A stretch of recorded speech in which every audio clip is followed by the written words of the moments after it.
Hello दोस्तों, हम लोग बात कर रहे थे एसएससी सीएचएसएल 2023 का जो एग्जाम हुआ था 2/8/2023 को, यानी कि 2 अगस्त 2023 को। उसका जो इवनिंग शिफ्ट का जो क्वेश्चन पेपर था उसका सोल्यूशन हम लोग कर रहे थे, वो भी मैथमेटिक्स का कर रहे थे। तो मैंने पिछले वीडियो में आप लोगों को 10 क्वेश्चन का सोल्यूशन बताया था। आज की वीडियो में आगे का 10 क्वेश्चन का सोल्यूशन आप लोगों को आज बताने वाला हूँ। तो चलिए, हमारा जो 11वां नंबर क्वेश्चन है, 11वां नंबर क्वेश्चन जो है वो क्या है वो देखते हैं हम लोग। देखिए, कपिल ने अप्रैल 2022 में 30 लाख रुपए के निवेश के साथ एक व्यवसाय शुरू किया, ठीक है ना।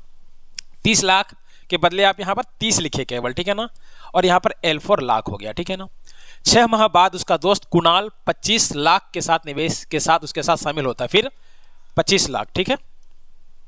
फरवरी 2023 में कपिल की एक पूर्व कक्षा साथी सलोनी ने भी पहले के 2 साझेदारों द्वारा किए गए कुल निवेश के बराबर, इसने किया 30, इसने किया 25, दोनों को मिलाकर हो गया 55 लाख। तो सलोनी जो है वो कितना कर रही है, 55 लाख रुपए कर रही है, ठीक है ना। आगे कहता है, अच्छा, सलोनी जो आई है वो कब आई है, फरवरी 2023 में आई है, ठीक है। और बिजनेस कब स्टार्ट हुआ था, अप्रैल में हुआ था। यहाँ पर 2 महीने का क्या हो रहा है, अंतर आ रहा है। तो लेकिन ये देख लीजिए, 2 महीने का अंतर नहीं, 10 महीने का अंतर आएगा, क्योंकि ये अप्रैल 2022 का है और ये फरवरी 2023 का है। यानी कि सलोनी जो है वो 10 मंथ कम बिजनेस में, इसके कंपैरिजन में आपका जो कपिल है ना, इसके कंपैरिजन में ये 10 महीना जो है वो कम टाइम के लिए इन्वेस्ट करती है, ठीक है ना। आगे क्या कह रहा है, आगे कह रहा है, जिस दिन कपिल ने व्यवसाय शुरू किया था उस तारीख से 3 वर्ष बाद अर्जित लाभ किस अनुपात में बांटा जाए। यानी बिजनेस जो है वो 3 सालों तक चल रहा है, ठीक है। तो इसका क्या हो जाएगा, इसका तो 32 महीना हो जाएगा, सॉरी 12 या 36 महीना हो जाएगा। ये 6 महीना बाद आया, यानी कि क्या होगा, इसका 30 महीना हो जाएगा। और ये 10 महीना कम, तो 36 में 10 गया तो क्या बच गया हमारा 26, ठीक है ना। अब आप क्या कीजिए ना, इसका रेशियो निकालिए, ठीक है।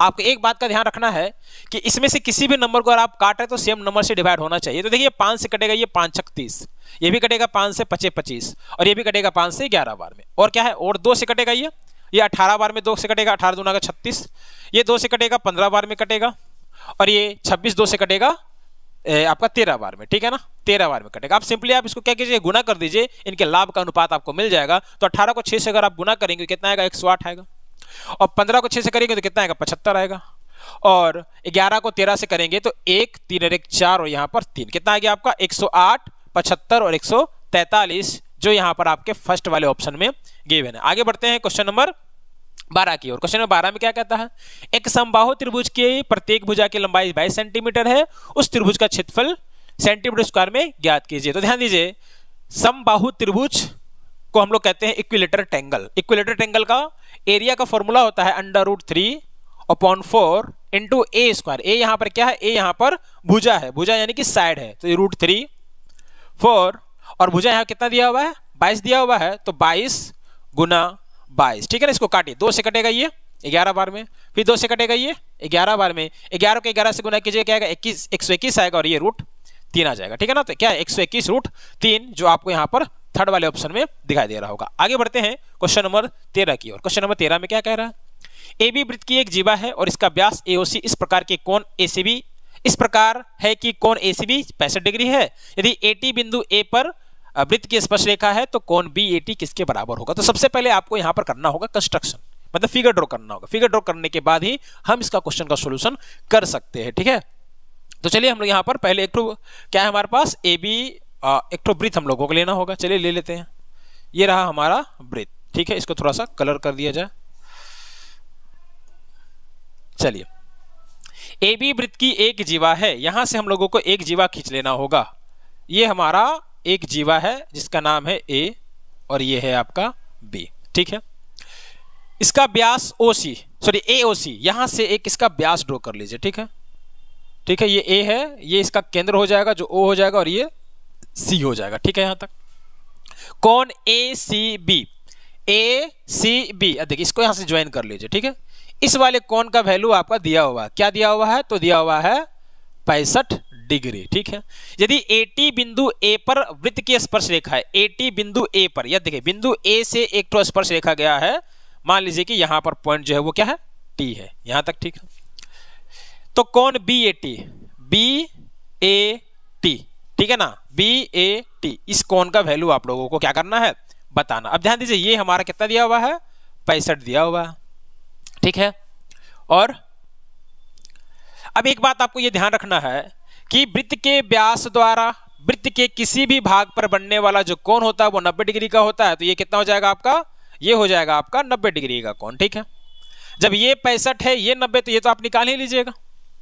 ठीक है, तो ये 90 हुआ, ये 65 हुआ, तो ये कितना हो जाएगा, तो देखिए त्रिभुज के तीनों कोणों का योग 180 होता है, जिसमें से ये 90 हो गया, यानी कि इसका और इसका सम क्या हो जाएगा, 90 हो जाएगा। तो 90 में 65 अगर आप घटाएंगे तो आपका कितना हो जाएगा, 25 हो जाएगा। ठीक है ना, कितना हो जाएगा, 25 हो जाएगा। ठीक, अब एक चीज आप लोगों को ध्यान रखना है,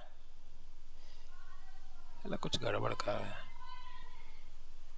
अच्छा 25 हो जाएगा। और ध्यान रहिएगा, वृत्त पर जो स्पर्श रेखा होती है, ठीक है ना, वो अगर हम वृत्त पर जो स्पर्श रेखा होती है, तो स्पर्श बिंदु हमारा ये हुआ, ए हमारा स्पर्श बिंदु हुआ, तो ए पर अगर हम ओ से एक लाइन खींचते हैं तो ये क्या होता है, 90 डिग्री बनाता है।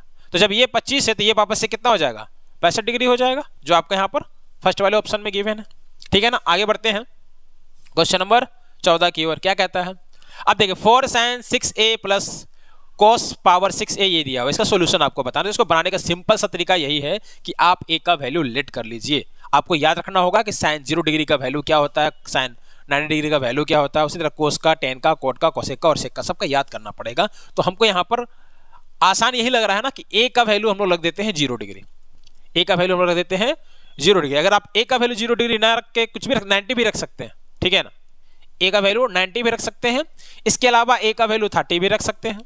इसके अलावा a का वैल्यू आप 45 भी रख सकते हैं और a का वैल्यू आप 60 भी रख सकते हैं। आप कुछ भी रखिएगा, आपका आंसर इसका सेम आएगा। बट यहाँ पर a का वैल्यू 0 रखना आसान है, इसलिए हम यहाँ पर a का वैल्यू 0 रखेंगे। ठीक है, तो sin 0 का वैल्यू होता है 0, तो ये खत्म हो जाएगा। लेकिन cos 0 का वैल्यू क्या होता है 1, तो 1 का पावर 6 क्या हो जाएगा, 1 ही हो जाएगा। उसी तरह sin 0 का वैल्यू 0, तो ये खत्म हो जाएगा और ये क्या हो जाएगा 1। अब यहाँ ध्यान दीजिए, 4 को 1 मतलब 1 का पावर 6 1 हुआ और 4 को 1 से गुना किया तो 4 हो गया। उसी तरह से 1 का पावर 4 1 हुआ, 6 से गुना किया तो -6 हो गया और यहाँ पर +8 हो गया। तो ये 8 4 12, 12 में से 6 गया, तो हमारा आंसर क्या आ गया, 6 आ गया, जो आपको लास्ट वाले ऑप्शन में गिवन है। ठीक है ना, आगे बढ़ते हैं 15 नंबर क्वेश्चन में। क्या कहता है यहाँ पर, देखिए निम्नलिखित दंड आलेख में एक परीक्षा में एक छात्र द्वारा प्राप्त किए गए अंकों को दर्शाया गया है। छात्र द्वारा प्राप्त किए गए औसत अंक कितने हैं। अब ध्यान दीजिए, यहाँ पर औसत अंक बताना है, तो सिंपली करना क्या है, इन सारे को जोड़ देना है। 5 तो 1 2 3 4 5, पांचों को जोड़ देना है और 5 से भागा दे देना, हमारा आंसर आ जाएगा। ठीक है ना, तो जोड़िए, यहाँ देखिए ये 70, यहाँ कितना है ये 60, यहाँ कितना है ये 40, तो 70 और 60, 7 6 13 130 और ये 40 170 हुआ। ये आपका 5 है तो 170 में आप 50 मतलब 50 है ये, 170 में अगर आप 50 जोड़ेंगे तो 220 हो जाएगा और ये है आपका 80, तो 220 में अगर आप 80 जोड़ेंगे तो कितना आ जाएगा 300 आ जाएगा। और सिंपली 300 को क्या करना होगा, 5 से भागा देना होगा, क्योंकि यहाँ पर 5 लोग हैं, मतलब 5 सब्जेक्ट है, तो 5 से इसको भागा दे देंगे तो आपका आंसर आ जाएगा 60, जो आपको यहाँ पर थर्ड वाले ऑप्शन में गिवन है। ठीक है ना, आगे बढ़ते हैं क्वेश्चन नंबर आपका 16। ठीक है ना, A B 8 centimetre, C D 6 centimetre, एक वृत्त के केंद्र की एक ही दिशा में 2 समांतर जीवाएं। फिर यहाँ पर हमको एक वृत्त बनाना होगा। ठीक है ना, चलिए एक वृत्त बनाते हैं हम लोग। ये हमारा वृत्त हो गया, थोड़ा सा कलरफुल बना दे ताकि देखने में अच्छा लगे। हाँ, ये कलर लेते हैं। ठीक है, तो यहाँ कह रहा है कि A B 8 centimetre, C D 6 centimetre, एक वृत्त के केंद्र की एक ही दिशा में 2 समांतर जीवाएं हैं। मान लीजिए कि यहाँ पर इसका केंद्र है। ठीक, केंद्र के एक ही दिशा में, एक यहाँ पर और एक यहाँ पर 2 जीवाएं हैं। एक जीवा का लंबाई है 8 सेंटीमीटर और एक जीवा का लंबाई है 6 सेंटीमीटर। ठीक है ना, इसको हम लोग ए बी मानते हैं, ये हमारा 8 है। इसको हम लोग सी डी मानते हैं, ये हमारा 6 है। ठीक है ना, कहता है 2 समांतर, यदि उनके बीच की दूरी 2 है, या देखिए यहाँ जो दूरी है इन दोनों के बीच, ये क्या है 2 सेंटीमीटर है। ठीक है, ये दूरी जो है वो कितना है 2 सेंटीमीटर का दूरी है। ठीक, क्या कहता है यहाँ, तो वृत्त की त्रिज्या ज्ञात कीजिए। अब ध्यान दीजिए, यहाँ से अगर हम एक लाइन खींच दे, ठीक है, अगर हम वृत्त के केंद्र से इन दोनों जीवा पर परपेंडिकुलर लाइन खींच दे, तो ये जो जीवा है ये बराबर बराबर भागों में बंटता है। ये रूल है, ये या कह सकते हैं सर्कल का या वृत्त का जो है प्रॉपर्टी है। ठीक है ना, तो ये हमारा 6 है तो ये कितना हो जाएगा 3 हो जाएगा, तो ये भी 3 हो जाएगा। उसी तरह से ये बड़ा वाला हमारा 8 है तो ये क्या हो जाएगा 4 हो जाएगा और ये 4 हो जाएगा। यहाँ तक कोई दिक्कत नहीं।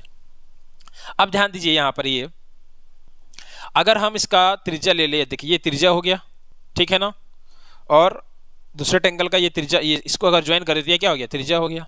ठीक है ना, अब अगर हमको किसी तरह से ये वाला लेंथ पता चल जाए तो हमारा काम बन जाएगा, ठीक है ना। तो इसको हम लोग मान लेते हैं x, इसको मान लेते हैं हम लोग x, ठीक है ना। अब ध्यान दीजिए, अगर हम यहाँ पर नाम, इसका नाम p दे देते हैं हम लोग, ये जो पॉइंट है इसको हम लोग p देते हैं, ठीक है। आप देखिए इसका नाम p, इसका नाम q दे दीजिए, ठीक है। आप देखिए triangle o q p, sorry o q a या a q o में ये हमारा x है, ये हमारा 4 है, ठीक है। ये वाला जो लाइन दिख रहा है ये क्या है, 4 है, और ये वाला जो येलो वाला है ये क्या हमारा रेडियस है। तो हम लोग जानते हैं कि रेडियस का स्क्वायर जो है वो क्या होगा, 4 का स्क्वायर प्लस x का स्क्वायर के बराबर होगा। लेकिन जब हम इस त्रिभुज का बात कर लेंगे, समकोण त्रिभुज ही बन रहा है, तो ध्यान दीजिए ये वाला हमारा 3 है, ये वाला हमारा 3 है, ये हमारा क्या है, यहाँ से यहाँ तक 2 है, और यहाँ से यहाँ तक x है, तो क्या हो जाएगा 2 + x हो जाएगा, और ये हमारा r है। तो r square is equal to यहाँ पर क्या हो जाएगा, यहाँ पर हो जाएगा आपका 3 का स्क्वायर प्लस x प्लस 2 का स्क्वायर, ठीक है ना। अब ध्यान दीजिए ये दोनों ही r का वैल्यू है, तो इसको आप क्या कर दीजिए, इक्वेट कर दीजिए, ठीक है। इसको आप इक्वेट कर दीजिए, आपको यहाँ से x का वैल्यू मिल जाएगा, और जब x का वैल्यू मिल जाएगा तो इन दोनों में से किसी में भी x का वैल्यू पुट करेंगे तो हमको r यहाँ पर मिल जाएगा, ठीक है ना। चलिए इसको हम सोल्व करते हैं। ये कितना हो गया, 16 हो जाएगा प्लस x स्क्वायर हो जाएगा। अगर आप इसको सोल्व करिएगा तो 3 × 9 हो जाएगा।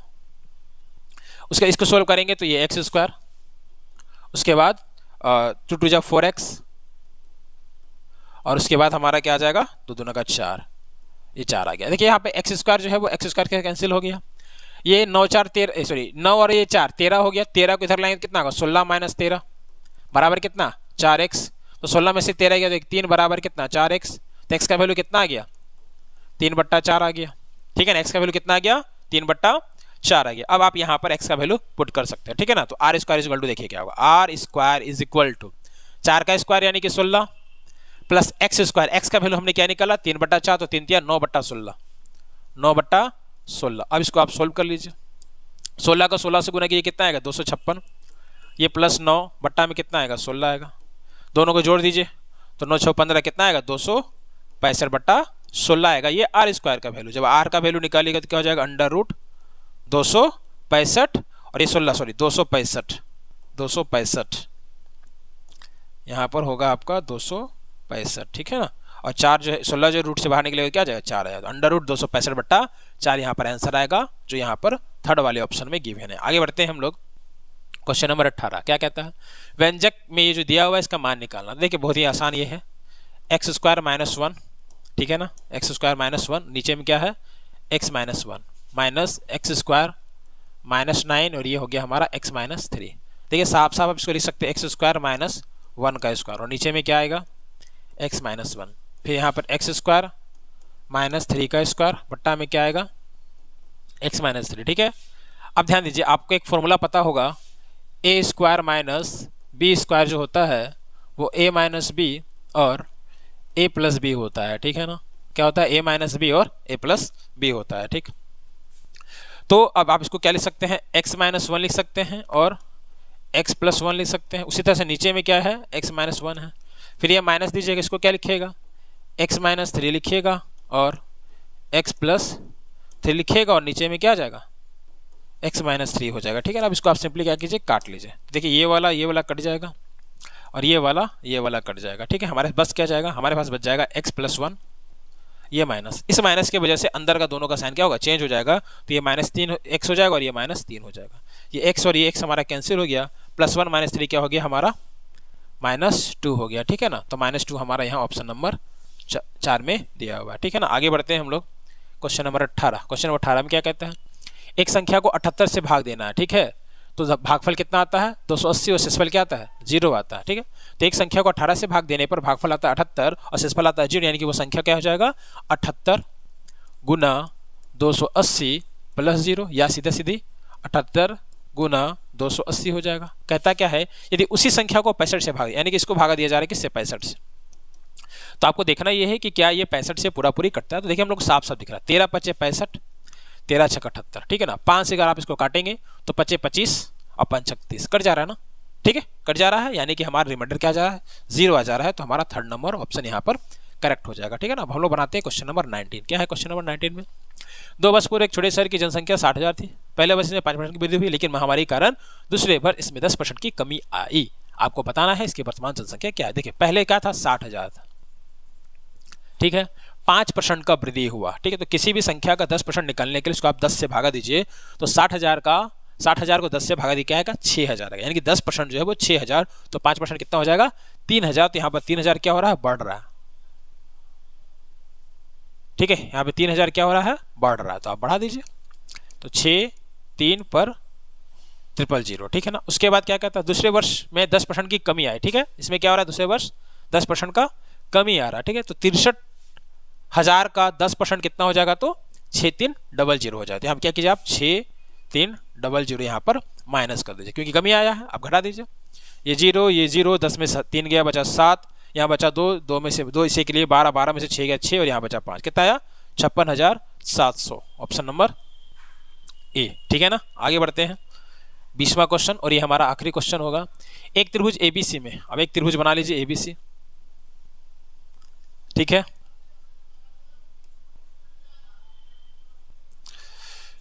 भुजा बीसी को डी तक इस प्रकार बढ़ाया जाता है। भुजा बीसी को बढ़ाया जा रहा है। ठीक है, मान लीजिए यहां तक बढ़ाया गया, डी तक बढ़ाया गया। ठीक है, जाता है कि एंगल ए सी डी ये कितना है हमारा, 127 डिग्री है। ठीक है, यदि एंगल ए बी सी 35 हो, ए बी सी ये वाला क्या हो, 35।